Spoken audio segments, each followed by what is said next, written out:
Meet Nita. You think she's an ordinary girl, right? She probably goes to school during the day, hangs out with her friends on the weekends, spend time with her family. However, this couldn't be further from the truth. In reality, Nita wakes up at 4 a.m. every morning to begin the walk to the factory. Once she arrives, she'll sew 60 pockets onto 60 pairs of jeans, or else. She won't set foot in a classroom, she won't get a lunch break, and she won't take home a single dollar of pay she makes.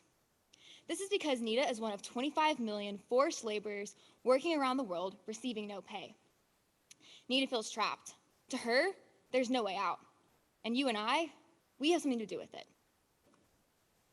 Today, I'm going to be sharing with you the harsh implications of forced labor and why it is absolutely necessary that we mandate a transparent supply chain for all businesses within the fashion industry so that we can see an end to forced labor.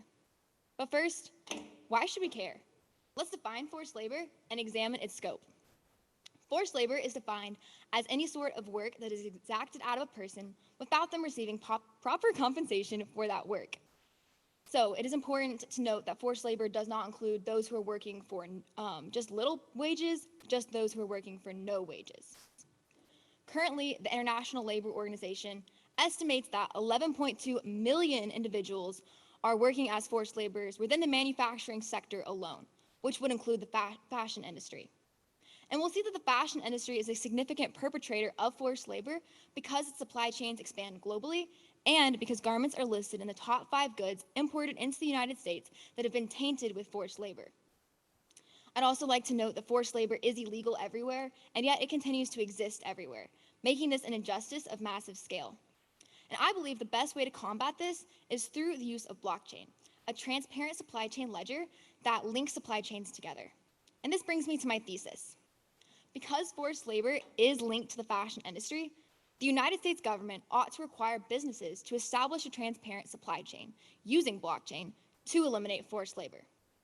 And today, we're going to be looking at 3 things. First, we'll see the problems within our current supply chains.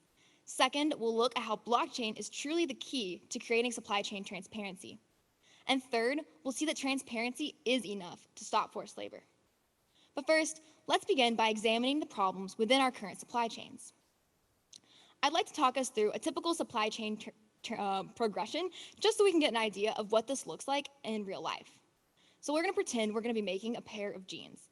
And so this is going to start up with harvesting our natural resources. And so that's going to be cotton for jeans. These are going to be harvested for garment use. And then that'll move on to a refinement stage, where that cotton will be spun into fibers and eventually denim fabric. Next, that fabric will move into factories where it will be sewn into jeans, and then finally distributed where we as consumers can go out and buy it.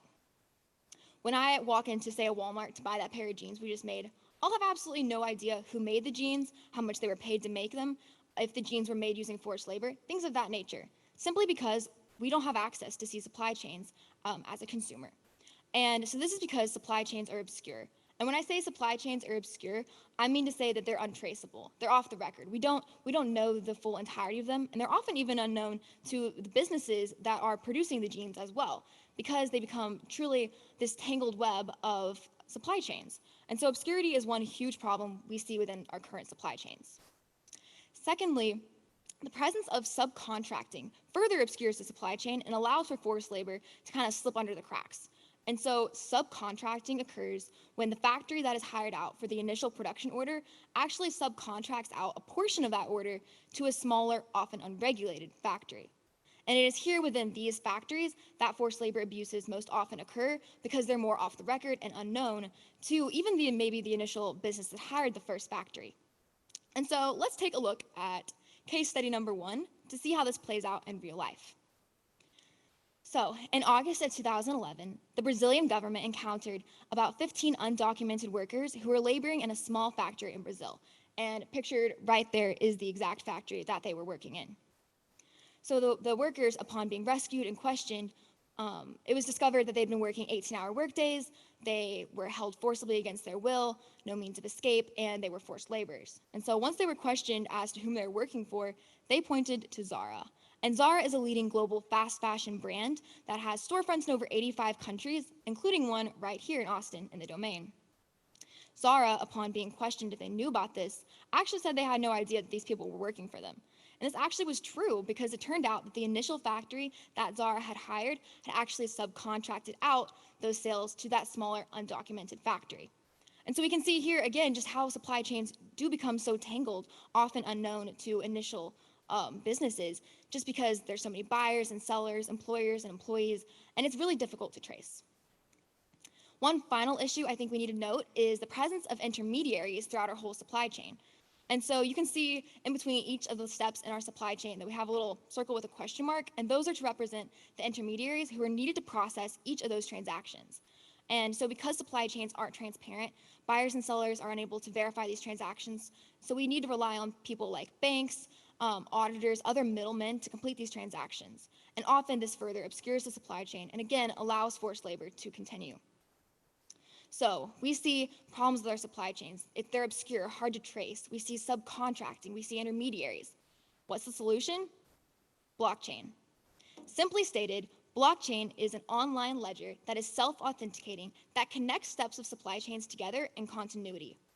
So blockchain removes the need for intermediaries because buyers and sellers all have to verify that these transactions are occurring for themselves because of the blockchain process. Blockchain is also extremely secure. Any attempts to change the blockchain ledger therefore become recorded onto the ledger, so it is easy to see dishonest transactions. And the most key feature of blockchain is that it's transparent. You or I, as a consumer, could pull up blockchain links for any sort of supply chain and see exactly how they're playing out. And so this brings me to my second point. Blockchain creates transparency, as we can see, because it is linking those supply chains together. So I'd like to talk us through the blockchain process and how it would really revolutionize our supply chains of today. So we're gonna make the same pair of jeans again. We're starting off with cotton. That cotton step in our supply chain is going to link through a blockchain transaction with the refinement step, which will again link to the factory step and finally link to the distribution step, because every single transaction that occurs throughout this whole process will show up on that blockchain because people are gonna be inputting that information. And so when we, as consumers, go to the store to buy those pairs of jeans, we would maybe be able to scan a QR code on the back of those jeans and see exactly where these jeans had been. We can really fully understand the story of those jeans. And so blockchain would tell us information like the people involved, who is making the jeans, their schedules, things of that nature. We could see payments, how much people are being paid to make the jeans, the prices of shipment, things of that nature. We could see quality, like say we're trying to buy a pair of jeans that are fair trade certified, we would be able to verify that yes, those actually are, people are what they're claiming it to be. We can see locations where they were produced, and we can see the dates and times when those jeans were produced as well. And so blockchain really allows us to see all that is occurring within the production of the jeans because it's transparent. So this brings me to my third point. Transparency truly is enough to end forced labor. And this is because the transparency created by blockchain allows both the government, along with non-governmental activist organizations, to see forced labor when it occurs and consequently do something about it. And so while I do believe that the government needs to have a role in doing this by mandating those transparent supply chains, blockchain really opens up an opportunity for different activist groups and people who are currently trying to stop forced labor to have an easier job combating those injustices because of the transparency that blockchain provides us with. And so let's take a look at case study number 2 and see again how maybe if we had had blockchain, it would have reduced the United States' complicity in forced labor that much faster. So one big human rights issue that is occurring in our world right now as we speak is that Uyghur Muslims and other small Muslim minority groups are being made to work as forced laborers in a western region of China. And so these photos that I have up here, those are real photos of the real people who are being forcibly made to work in China right now, largely within the manufacturing and agriculture industries. And so we've known about this for years, maybe 5 or 6 years now. Reports have been coming out, survivors have escaped, told their stories, kind of been relevant. But it was only within the last year that the United States government banned cotton imports from this region on account of forced labor. And this is simply because of the delays it took to really prove that forced labor was occurring, trace it back to where it's coming from, things of that sort, just because our supply chains aren't transparent. And so say we had had blockchain, we would have been able to address this issue quicker, ban those cotton imports faster, and continue to fight against forced labor in this region. So let's take a look at where we've been today. We've seen that we have problems with our current supply chain, We've seen that blockchain is truly the key to creating supply chain transparency because it links together all of the steps in our supply chain. And we've seen that transparency is enough to stop forced labor because it allows non-government organizations along with the government to see forced labor when it occurs and then do something about it. Really quickly, I'd like to address a couple concerns that you may be having. First, is mandating a transparent supply chain an overstep of government control?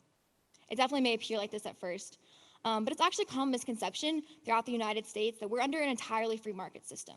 Currently, businesses aren't operating in the absence of government regulations. And so just to give you a couple ideas of things that are already occurring to regulate businesses, we have the Securities and Exchange Commission, which regulates imports and exports around the United States. We have the Department of Labor, which sets wage standards as well as factory standards for businesses within the US. And we have the Environmental Protection Agency, which dictates the types of measures that businesses must do to ensure that they're being environmentally responsible in their practices. And so we can see businesses aren't free to do whatever they want already. We disclose financial reports, things of that nature already. So the government does have control over businesses. And especially when we consider the harsh reality that is forced labor, it's not too much to ask that we have transparent supply chains as a literal means of freeing people from slavery. Second, if this is such an urgent issue, if it's such a big deal, why have we not already done something about it? And so I will say that blockchain has not yet been applied yet, simply because it's relatively new technology. But there are several acts currently in Congress that are looking at what it would be like to have a transparent supply chain. But these bills are under really harsh attack from pro-cheap labor lobbyists and other big businesses who fear that the cost associated with turning from a free forced labor to a more ethical source of labor would not be offset by consumers and sales revenue. And so several surveys studies have gone out. One that I'd like to note has been conducted by Nielsen IQ from Forbes, and that is that 63% of consumers will actually choose to pay more for goods and garments that can be verified that they've been using ethical labor to produce them. And so, especially as generations like the millennials and Gen Z enter into the marketplace, brand ethics matter to these people groups. And businesses would do well to note this and carry out this in their practices. This also falls right into a biblical worldview. All throughout Scripture, the Lord commands us to administer true justice and to defend the cause of the oppressed. And so we can see that caring for those on the margins of society and people who are facing oppression is really close to the Lord's heart. And for us as Christians, we ought to imitate that in how we live our lives. One verse that I think truly encapsulates this is Micah 6:8, where it says, "He has shown you, O mortal, what is good. And what does the Lord require of you but to act justly, to love mercy, and to walk humbly with your God?" And so as we act justly, as we love mercy, and as we walk humbly, we'll be compelled by this sense of compassion as we see the image of God in every person who is being held captive in forced labor, and we will in turn work to end forced labor through the best means possible. So today we've seen the problems within our current supply chain. We've seen that blockchain truly is the key to creating supply chain transparency, and we've noted that transparency is enough to stop forced labor. But let's take it back to the beginning. Remember Nita? She's still in that factory. She's still working. Her situation doesn't change based on some sentiment of pity or resignation that is just how the world works. It's not enough. We need to take action by mandating a transparent supply chain for all businesses within the fashion industry so that we can end forced labor. And as we do so, we will see people as people worthy of justice, people who deserve our care, people who are worthy of our attention. Thank you.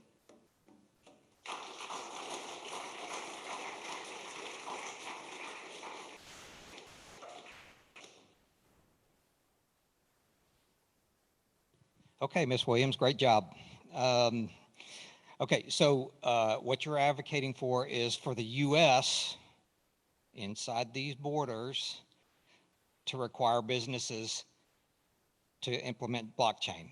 How is that going to extrapolate globally? Yes, that's a great question.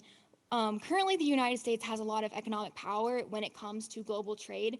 And so if this is something that the United States is going to carry out, we might have a need to impose tariffs or impose taxes on other nations and other businesses that are not based within the United States to get them to comply with these sort of standards. So we don't have to be the global police? Maybe. Maybe. Okay, so one of the things you did mention, though, is that at least some U.S. consumers care about whether the products are made by forced labor or not. But you also mentioned in your paper the indifference in Congress to the bills. Okay, so how do we overcome that? I think largely we can overcome this through advocacy. Lots of people aren't aware that the clothes they're wearing were likely made with forced labor or through child labor, things people are not being paid enough to make these clothes. And so it's just, we're honestly not that aware of it in our nation. And so I think that by promoting ethical sources of labor along with sharing stories of forced labor throughout the world in which businesses are using that, I think that will help to create more awareness and allow us to overcome that imbalance. All right, government mandated. What's the cost and who pays for it The cost of what? to implement? Okay. Yeah. So, as I see it, this is not something that will be implemented right away. This is a long process. We're many years out from doing this simply because it's new technology. It's like talking about an iPhone in the 80s. It's very far out from us. And so I think this will be something that we'll have to warm up to. And eventually, when we do put it into practice, there will be experts and people who are completely knowledgeable about the technologies of this, and they will be able to do the best things possible to get this done. So no idea what dollar amount would be? A guess? No. Like a dollar amount to pay for blockchain. Yeah. I'm pretty sure that it is a free technology, and all it would require is businesses moving their current supply chains, which are already digital, onto the blockchain networks. Okay, gotcha. All right. Lastly, easy question, maybe. Me as an average consumer, uneducated to all of this, why should I even care if my products come from forced labor? I don't think you need to care, well, if you're not a Christian, but as Christians, um, I feel like we have a responsibility to make sure that the goods we're buying, we're not getting those at the disadvantage of somebody else.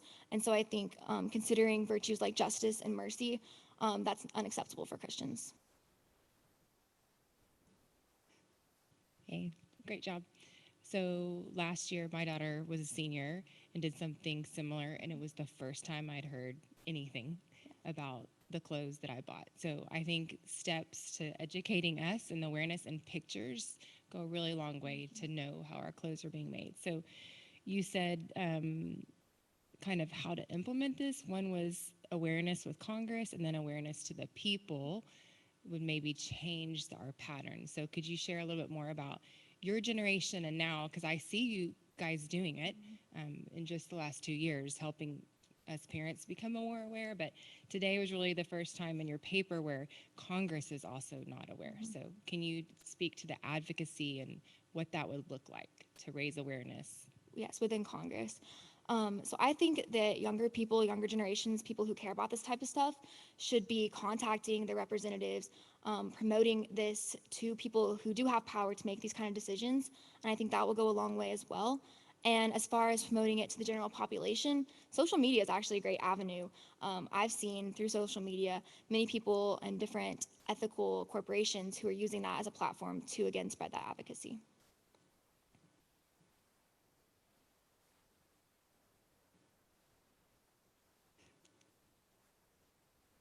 You did a great job. So the question I had when you were giving your talk, you answered one of them, and then I had a follow-up. But I'm in Walmart. I'm scanning the code. I'm looking at these jeans and where they came from.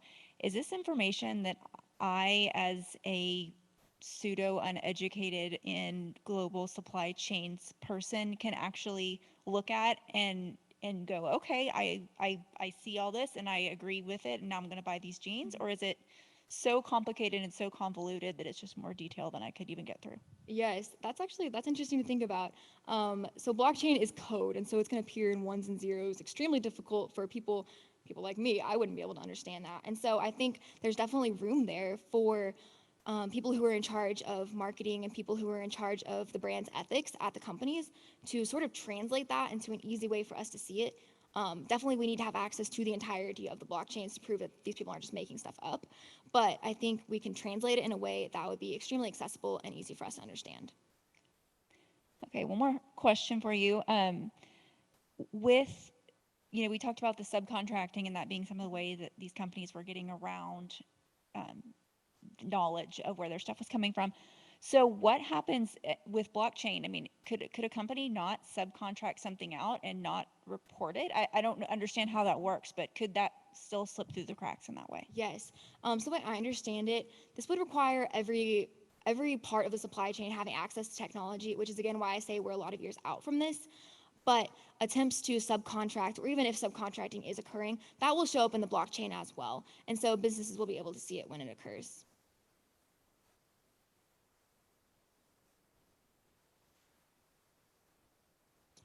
I'm a little familiar with blockchain, and I mean little. Okay, not Yes. not Yeah. to be. Um, who enters the data in the blockchain, Yes. and can they lie? Yes. So as humans, we are fallen beings. People will always attempt for corruption, greed, things of that nature. So yes, there is some burden that does lie on the individual people who are entering that sort of information. But we will be able to see locations of where things are coming from, and along with like the names of people who are entering it. And so that still gives us more information than we've had previously. And so if transactions are appearing dishonest, the transparency provided by blockchain will allow us to see that. Yes. Ping pong off of that. So then who would police that? Well, if the United States government is mandating it, a branch of the United States government would probably be responsible for this as well.